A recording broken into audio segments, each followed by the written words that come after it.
Hey everybody, welcome back to the channel. My name is AJ, and before we begin, take a moment to like this video, subscribe, join the club. It's a cool place. You should hang out here more often. If you're into stories that grab your attention and don't yell at you for that attention, this might be the place for you. So I recently watched Shiboyugi, playing death games to put food on the table, and I'm pretty excited to talk about that, because the show is still being released currently as I make this content. So we don't even know all the twists and turns it has. But it is an anime that has really grabbed my attention recently, and I think it's very unique, so I'm really excited to talk about it. Yeah, really excited. So let's dive in.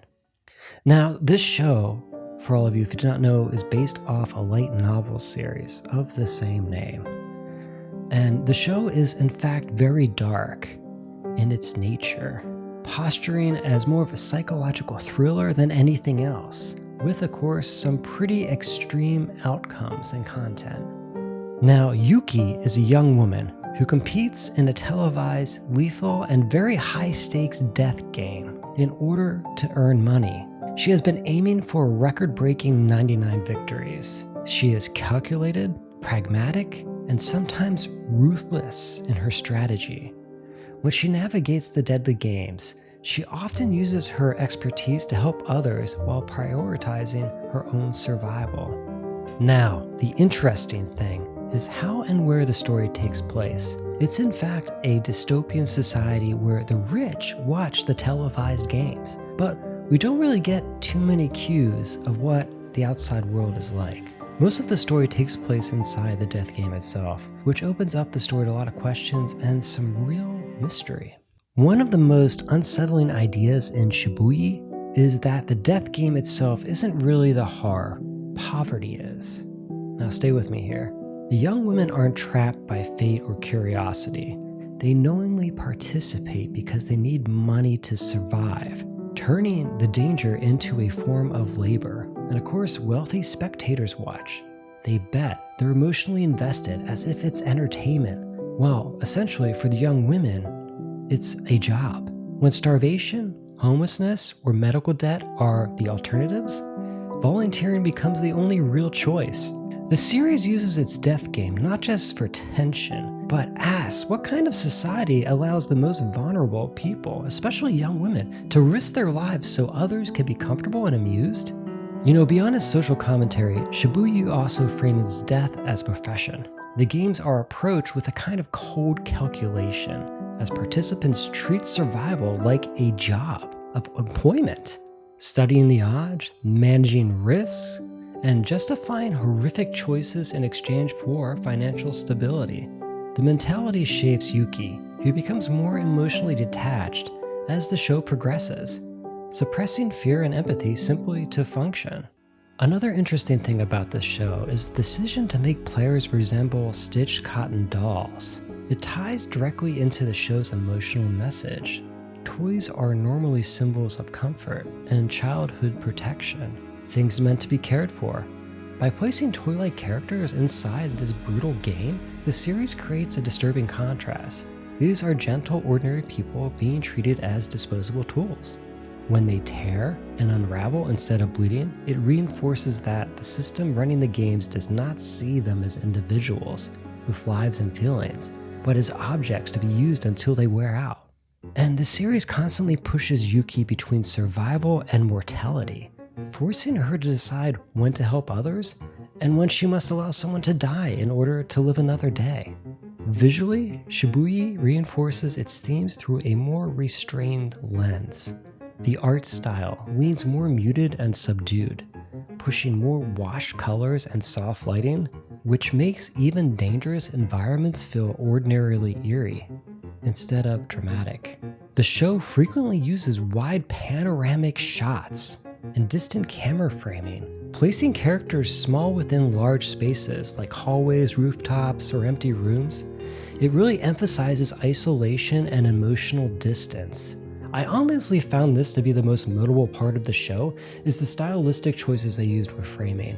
It really sets a unique atmosphere that really helps set the tone of the show. You can't help but feel immersed into this world, Rather than the fast cuts of your typical flashy action anime, the camera often just sits, observing from afar, as if the viewer is just another silent spectator. The framing makes the game feel less chaotic and more like events being secretly watched, which in turn really strengthens the idea that the participants are being treated as subjects rather than people. What ultimately makes this series unique is how quiet and atmospheric it is. Instead of constant panic and over-the-top action, the story focuses on routine, exhaustion, and the normalization of something quite horrific. Yuki approaches survival like a job. She is calculating risk and conserving emotion, and the world around her continues almost normally, which I think makes the game feel more institutional rather than accidental. Acts of kindness become meaningful because they cost something, right? Turning empathy into a form of resistance by mirroring the wealthy spectators inside the story with the audience watching at home.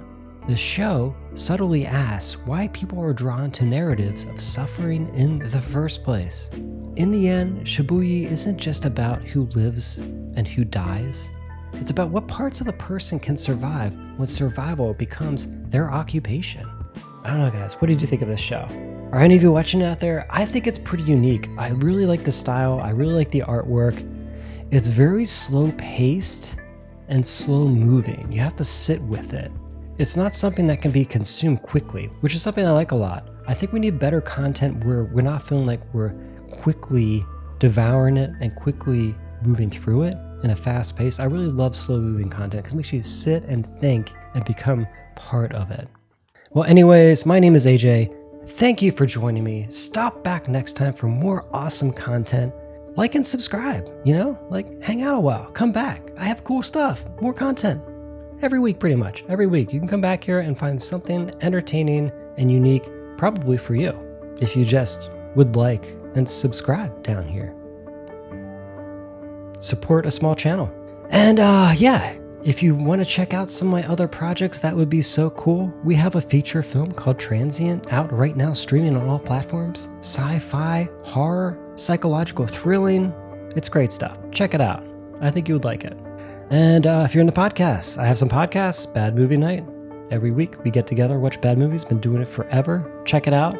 Join us. It's fun on all podcast platforms and on YouTube. We even go live on YouTube. It's cool. Check it out. If you like terrible movies and you like the idea of sitting around and kind of riffing on it, this is an awesome podcast for you.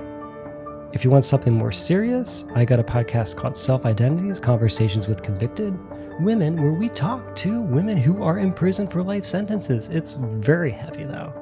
So I do put a fair warning on that. It is very heavy, very emotionally draining, but I think really powerful stories. And if you want to get a perspective of what that life can be like, check it out. It's on all your podcast platforms. Season 3 is coming soon. It's so cool. I'm so excited for season 3. I hope you are doing well. My name is AJ. Have a great week.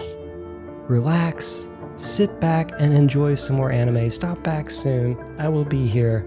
See you soon.